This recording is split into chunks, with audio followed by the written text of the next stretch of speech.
Aujourd'hui, j'ai voulu répondre à une problématique qui m'est propre à ma communauté, propre à mon sein, propre à ma couleur de peau. Pourquoi les femmes noires ne sont pas perçues comme des femmes féminines? C'est une problématique à la fois difficile à répondre et très profonde, car je dois écorcher, retirer couche après couche des années, des décennies, des siècles d'oppression et de stéréotypes historiques et contemporains. Premièrement, nous avons un manque de représentation diversifiée. Dans l'art, dans la publicité, à la télévision, dans la mode, les normes de beauté sont eurocentrées. Les traits fins, la peau claire, les yeux clairs, les cheveux lisses. Ça ne laisse pas place à des formes voluptueuses, aux cheveux crépus, aux ondulations. Ce modèle exclut souvent les femmes noires de cette vision idéalisée de la féminité. Cela peut créer une sensation d'écart entre l'identité personnelle et la manière dont la société valorise la féminité. C'est pourquoi je m'adresse aujourd'hui à des femmes noires qui pourraient me regarder. Je vous invite, si vous avez un projet, si vous avez une vision, allez jusqu'au bout. En fait, en 2025, il y a une célèbre phrase qui dit « Tout est noir sauf nous femmes ». Moi, je veux que tout cela change. Je veux qu'on incarne la féminité, je veux qu'on incarne la douceur, je veux qu'on incarne les héros de demain pour toutes nos futures sœurs, nos futures nièces, nos futurs enfants. Rien ne sera facile, mais à nous de nous battre, à nous de pousser les portes, à nous de créer un pont entre ce monde et le monde futur. Les pressions culturelles, internes et externes. Il existe parfois une pression, une tension entre vouloir s'affirmer dans un monde raciste qui nous demande une posture ferme, dire non, répliquer, s'affirmer, expliquer, convaincre, et le désir d'embrasser une féminité plus douce, vulnérable et romantique, entre l'envie d'être cajolée, câlinée, aimée, embrasser sa féminité. Certaines femmes noires peuvent aussi faire face à des jugements au sein de leur propre communauté concernant la manière correcte d'être une femme ou d'être féminine. Dans certaines cultures, une femme tatouée c'est inacceptable. Une femme qui a des jupes au-dessous de mi-mollet, c'est inacceptable. Ce n'est pas féminin, ce n'est pas normal, ce n'est pas correct. En 2025, nous pouvons créer une nouvelle ère. En 2025, nous pouvons décider de quelle manière nous devons être féminines. Vous pourrez être contre toutes mes autres vidéos, contre toutes les fois où j'explique comment, selon moi, être plus féminine. À vous de vous battre pour vos convictions, créer un nouveau style, créer un nouveau mouvement, rassembler, fédérer autour de vous. La charge mentale et la responsabilité sociale. Beaucoup de femmes noires sont sociabilisées à tenir la famille, à être leader, à être militantes. Ces rôles ne laissent pas toujours place à la légèreté ou à l'expression personnelle, y compris dans l'apparence ou dans l'émotion. On a l'impression qu'en fait, qu'on doit juste diriger et s'effacer soi-même. Et on peut le voir même dans des relations de couple. Vous voyez la philosophie, la politique, la façon de penser Kanga Botema. On le voit à peu près dans toutes les sphères de notre communauté, pas que chez les Congolais. Kanga Botema, ça veut dire attrape ton cœur, sois forte, toujours plus résilient, toujours plus. Dans le Kanga Botema, ça voudrait dire subir un mari violent, subir un mari qui te trompe, mais toujours tenir bon, toujours garder la face haute, en effaçant l'expression de soi, en effaçant l'expression de sa féminité. Je ne pense pas que c'est ce qu'on veut pour nous, pour nos filles, pour nos enfants, nos nièces, les enfants de demain, la génération future. Parlant du colorisme et du texturisme, moi étant antillaise, c'est le phénomène de racisme qui est le plus courant chez moi. Les femmes noires à la peau plus foncée, aux cheveux plus crépus, rencontrent souvent plus de résistance dans la manière dont leur féminité est perçue et acceptée, tandis que les femmes noires à la peau plus claire, aux traits plus européanisés, peuvent parfois être vues comme plus acceptables, plus féminines, selon des normes dominantes, un effet pervers de la colonisation et du racisme intériorisé. Chez moi, il y a des expressions qui sont toujours coloniales. Je m'efforce de corriger chaque personne employant ces mots en 2025. Peau échappée, celle qui a échappé au travail du champ. Ça voudrait dire une peau similaire à la mienne, ni trop noire, ni trop claire. Chabin, qui est une bête hybride entre deux animaux ne pouvant se reproduire. Un terme colonial. Mulâtre, quadéron, que des termes coloniaux qui sont toujours ancrés dans notre société. Nous voyons certains noirs qui disent qu'une light skin est plus belle qu'une noire dark skin, puisque la light skin, elle sera plus douce. Je ne savais pas que la couleur de peau définissait un caractère. Je ne savais pas que la couleur de peau définissait des comportements. Et ce dernier point du colorisme et du texturisme, le texturisme, c'est mettre en avant une boucle qui sera moins resserrée qu'une boucle type 4C. Donc une boucle qui ira de plus en plus vers le cheveu européen. Le texturisme et le colorisme est une transition parfaite à mon dernier point. Vous savez, mon dernier point, à vrai dire, était le premier de cette vidéo. J'ai pas voulu le mettre avant parce que je me suis dit que certains diront que c'est redondant, que certains diront que on a marre de se voir sous le prisme de l'esclavage. Malheureusement, l'esclavage, dans le cadre par exemple des Antilles, l'abolition de l'esclavage en Guadeloupe est de 1848. 1848, c'était pas il y a 200 ans. Donc les ancêtres de mes ancêtres étaient esclaves. Et tout le prisme de la féminité chez les femmes noires est lié à l'esclavage. Pourquoi je vous dis? Parce que elle est vue dans cette société actuelle avec un prisme eurocentré.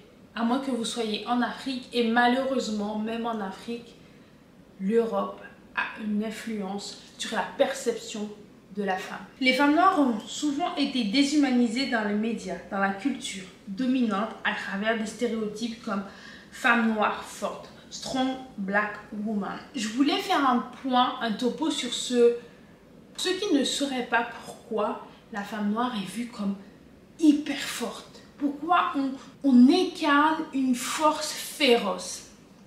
Pour ceux qui ne savent pas, il y a des études sociologiques, histologiques qui montrent que la femme noire a été la plus grande victime de l'esclavage. Pourquoi? Parce qu'elle était d'abord femme, puis noire. C'est elle qui a été violée, c'est elle qui a été attouchée et obligée également à travailler dans les champs comme un homme. La femme noire a été doublement victime. Victime de ses bourreaux, les colons, victime de ses congénères, c'est les hommes noirs.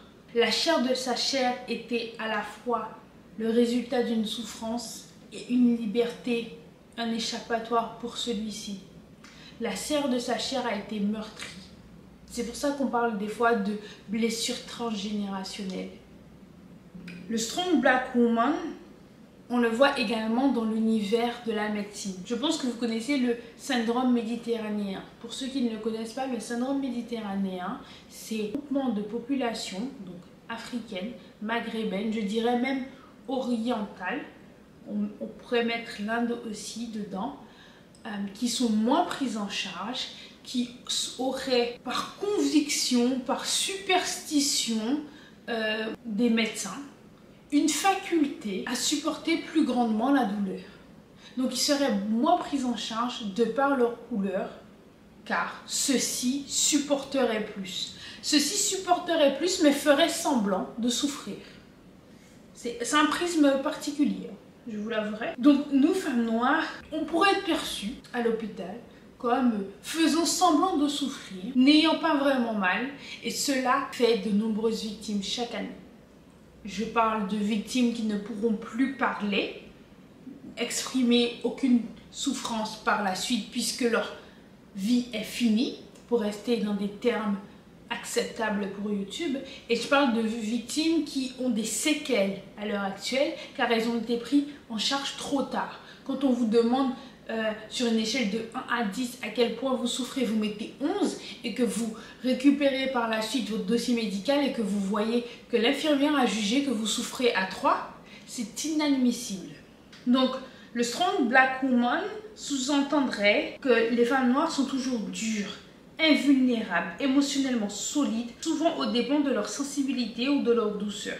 D'autres stéréotypes comme celui-ci, les femmes noires seraient agressives ou hypersexualisées. Je pense qu'on connaît tous le phénomène Angry Black Woman. Ça voudrait dire que quand on montre notre mécontentement, quand on s'exprime, tout de suite on sauterait sur l'adversaire, on sauterait sur une personne, on s'exprimerait de façon énervée. Pourtant, quand une femme blanche exprimerait, elle, son mécontentement, ce serait juste une femme qui a la chance, la perception de pouvoir s'exprimer. Quand une femme noire met un short, Elle est vue comme allant en vacances, n'étant pas professionnelle. Pourtant, je pense que vous avez déjà vu plusieurs fois dans une société européanisée des femmes blanches mettant des shorts l'hiver, par exemple des shorts en cuir, des petites bottines, allant travailler avec un blazer et aucune réflexion ne leur est faite. Même des compliments leur sont adressés. Pour autant, des femmes noires mettant ce type d'accoutrement, le seul compliment qu'elle recevra c'est « Ah, tu vas en boîte par la suite? C'est une tenue de boîte? On ne fait pas la fête ici ?»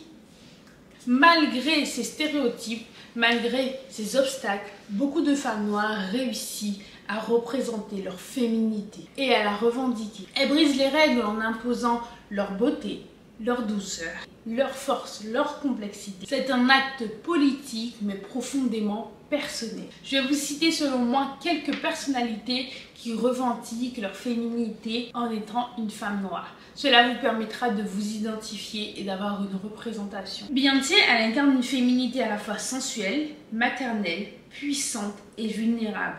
Elle parle ouvertement de sa charge mentale, de l'amour du corps noir, en maîtrisant son image avec éloquence. Rihanna est sensuelle, indépendante, provocante et douce à la fois. Sa marque Fenty Beauty a aussi contribué à rendre la féminité noire visible et plurielle. Vous savez, il y avait d'autres marques avant Fenty Beauty qui avaient plusieurs teintes en termes de fond de teint, en termes de bronzer. Mais c'était à la fois très limité et peut-être pas autant vu, représenté de façon marketing. Je sais que, par exemple, Make Up For Ever faisait plusieurs teintes de fond de teint. Make Up For Ever est une marque professionnelle, donc elle n'est pas au devant de la scène. Rihanna, quand elle a créé Fenty Beauty, elle a décidé de casser les codes en montrant que les femmes noires, elles aussi, avaient le droit à la beauté. Elles aussi avaient le droit au maquillage. Ce qui est drôle, c'est que on ne fait rien pour nous en tant que femmes noires, mais nous sommes les premières consommatrices de cosmétiques et de beauté.